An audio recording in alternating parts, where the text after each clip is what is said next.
جی بالکل، تھانہ سنگجانی کی حدود کرنول میں کچھ دن قبل ضلع انتظامیہ کی جانب سے ایک چھاپہ مارا جاتا ہے، جہاں سے ایک گدھوں کا جو گودام تھا وہاں سے 45 کے قریب زندہ گدھے، اس کے علاوہ 25 من کے قریب گوشت جو ہے وہ برآمد کیا گیا تھا۔ جیسے ہی یہ خبر پھیلی تو راولپنڈی اسلام آباد کے شہری جو ہیں وہ تذبذب کا شکار ہو گئے تھے۔ اس کے علاوہ ہوٹل مالکان کی جانب سے بھی متعدد بار اپنے بیانات جو ہے وہ بھی سامنے آئے، ان کی جانب سے بیانات دیے گئے کہ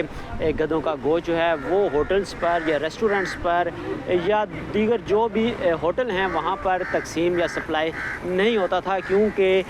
گدھے کا گوشت جو ہے وہ حرام ہے۔ اس لیے ایسا تصور بھی نہیں کر سکتے کہ وہ یہاں سے سپلائی لیتے ہوں گدھے کے گوشت کی اور راولپنڈی اسلام آباد کے شہریوں کو سرو کرتے ہوں۔ اس کے علاوہ کیونکہ کافی ایک سوشل میڈیا پر وویلا اٹھا اور ایک بحث جو ہے اس نے نیا جنم لیا کہ آیا واقعی جو جہاں پر سستا گوشت یا پلاؤ فروخت کیا جا رہا تھا تو کیا وہاں پر گدھوں کا گوشت تو نہیں انسانوں کو کھلایا جا رہا تھا؟ تو اس حوالے سے تحقیقات جو تھی وہ آج پولیس ذرائع کے مطابق مکمل کر لی گئی ہیں، اور پولیس نے جو اپنی انکوائری مکمل کی ہے اس میں یہ پولیس کی جانب سے دعویٰ کیا گیا ہے کہ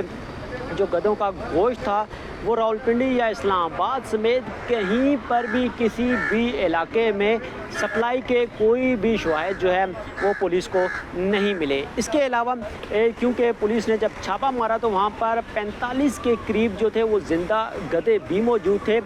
مالک جو تھا اس گودام کا جس نے یہ رینٹ پر لیا ہوا تھا وہ ایک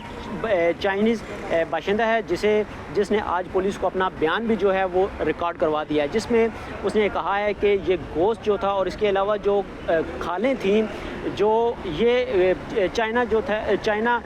بھجوائے جانے تھے اور گوادر کے راستے بھجوائے جانے تھے، یہ تمام تر انتظامات جو تھے وہ مکمل تھے، لیکن اس سے پہلے ضلعی انتظامیہ اور پولیس کی جانب سے چھاپہ مار کر تمام چیزیں جو تھیں تحویل میں لے لی گئی اور جو گوشت برآمد کیا گیا تھا اس کو تلف کر دیا گیا تھا۔ اس کے علاوہ ایک چیز یہ بھی سامنے آئی ہے کہ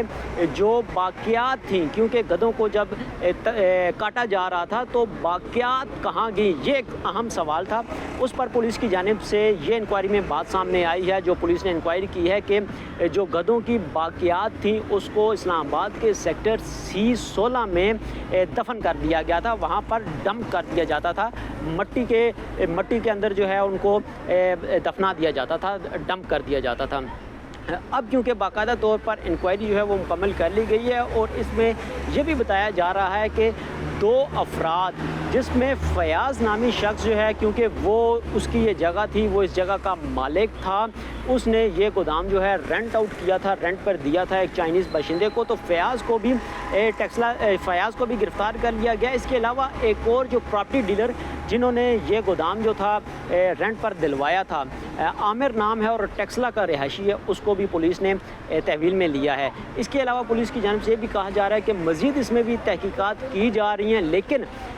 راولپنڈی اسلام آباد کے لیے شہریوں کے لیے یہ خوشخبری ہے، اور خاص کر جو پچھلے کچھ دنوں سے سوشل میڈیا پر ایک بحث و مباحثے کا سلسلہ تھا جو جاری تھا کہ آیا کون سے ریسٹورنٹ کا گوشت مزیدار تھا، آیا کون سے ریسٹورنٹ سے گوشت کھایا گیا اور کون سے ریسٹورنٹ پر گوشت جو تھا وہ کم قیمت پر پلاؤ میں دستیاب تھا اور اس لیے وہ مزیدار گوشت تھا، آیا کہ ہو سکتا ہے وہ گدھے کا گوشت ہو۔ لیکن اب وہ تمام تر جو باتیں تھیں وہ دم توڑ چکی ہیں، کیونکہ جو انکوائری رپورٹ ہے پولیس کی وہ اب سامنے آ چکی ہے، اور پولیس ذرائع یہ دعویٰ بھی کر رہے ہیں کہ یہاں سے گدھوں کے کسی بھی قسم کے گوشت کی سپلائی کے شواہد کہیں پر بھی ان کو نہیں ملے۔ اس کے علاوہ انکوائری رپورٹ میں یہ چیز بھی سامنے آئی ہے کہ جب یہ گودام بنا تو فیصل آباد سے 60 کے قریب گدھے جو تھے وہ یہاں لائے گئے تھے اور ان کو فروخت کیے گئے تھے، اور 17 دن تک یہ کام ہوتا رہا۔ 17 دن تک گدھوں کی جو کٹائی کا عمل تھا وہ جاری تھا، اور لگ بھگ کوئی 25 کے قریب گدھے جو تھے وہ ذبح کیے گئے تھے، لیکن باقی گدھے جو تھے خیبر پختونخوا اور پنجاب کے دیگر اضلاع سے بھی گدھے جو تھے وہ یہاں لا کر فروخت کیے جانے تھے اور کیے جاتے بھی تھے۔ لیکن اب کیونکہ باقاعدہ طور پر اس گودام کو سیل کر دیا گیا ہے، ضلع انتظامیہ کی جانب سے 3 رکنی تحقیقاتی ٹیم بھی تشکیل دی گئی تھی جو جو کہ اپنی ایک الگ سے رپورٹ بنائے گی اور اس تحقیقات کر کے اس واقعے کے حوالے سے مکمل جو تفصیلی رپورٹ ہے وہ پیش کرے گی۔ لیکن پولیس کی رپورٹ سے متعلق اب آپ کو آگاہ کر رہے ہیں کہ تمام تر انکوائری میں جو بھی شواہد ملے پولیس کو ان کو مد نظر رکھتے ہوئے انکوائری کی گئی، اور اس انکوائری میں یہ بات سامنے آئی ہے کہ گدھوں کا جو گوشت تھا وہ راولپنڈی اسلام آباد میں کسی بھی مقام پر سپلائی نہیں ہوا۔ جی